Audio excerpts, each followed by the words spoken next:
wacu abona amahoro, kandi aririmbishwa n'umunezero, kuko yizeye ibihoraho.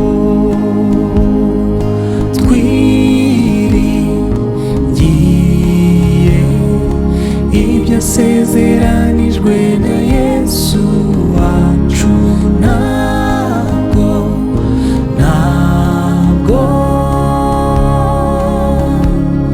yashobora guhemukira be, ntabwo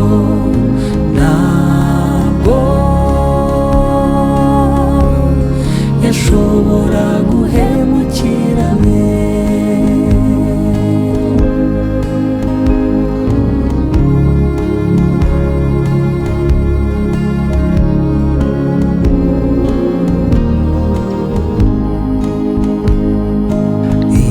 Yasezeranijwe n'Uwiteka ntibikuka iyo Satani aduteye, ntidushidikanya ntadutinyisha, kuko twizeye ibihoraho. Twiringiye ibyo asezeranijwe na Yesu wacu, ntabwo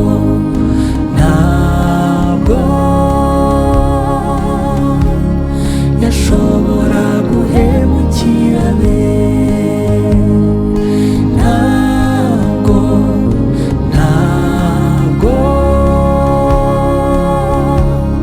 yashobora guhemukira be.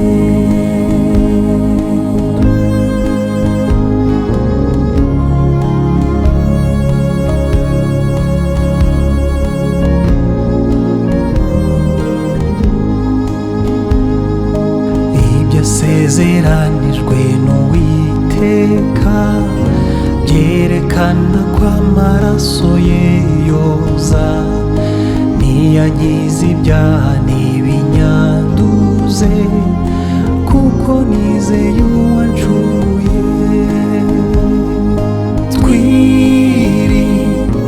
Twiringiye ibyo asezeranijwe na Yesu wacu, ntabwo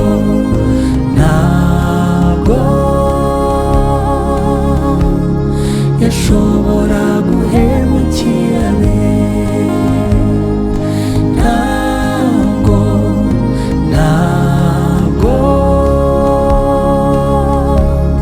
yashobora guhemukira be.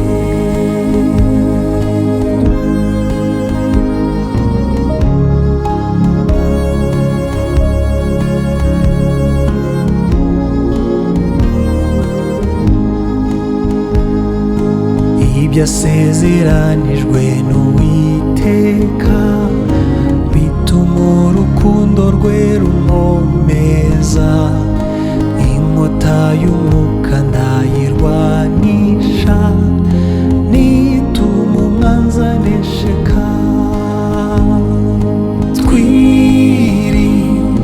Twiringiye ibyo asezeranijwe na Yesu wacu, ntabwo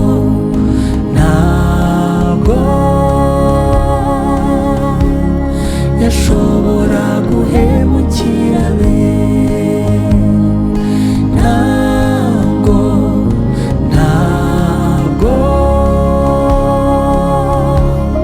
yashobora guhemukira be.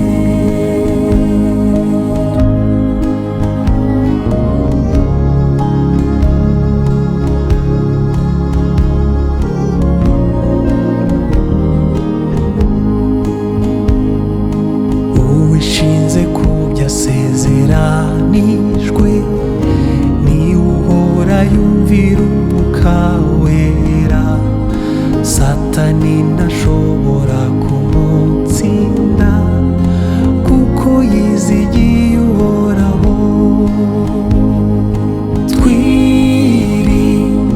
Twiringiye ibyo asezeranijwe na Yesu wacu,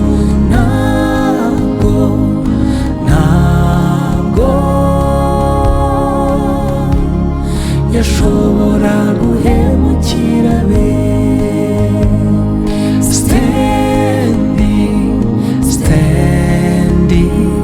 Standing on the promises of God, my Savior.